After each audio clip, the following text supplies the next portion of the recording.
اعوذ باللہ من الشیطان الرجیم بسم اللہ الرحمن الرحیم خلقکم من نفس واحدۃ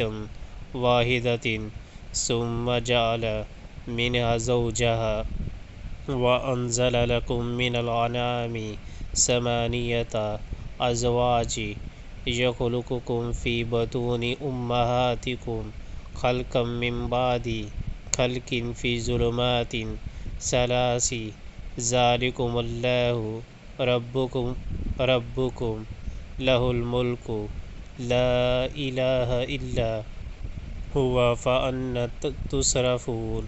اسی نے تم کو ایک جان سے پیدا کیا، پھر وہی ہے جس نے اس جان سے اس کا جوڑا بنایا، اور اسی نے تمہارے لیے مویشیوں میں سے 8 نر و مادہ پیدا کیے۔ وہ تمہاری ماؤں کے پیٹوں میں 3 تاریک پردوں کے اندر تمہیں ایک کے بعد ایک شکل دیتا چلا جاتا ہے۔ یہی اللہ جس کے یہ کام ہے تمہارا رب ہے، بادشاہی اسی کی ہے، کوئی معبود اس کے سوا نہیں ہے۔ پھر تم کدھر سے پھرائے جا رہے ہو؟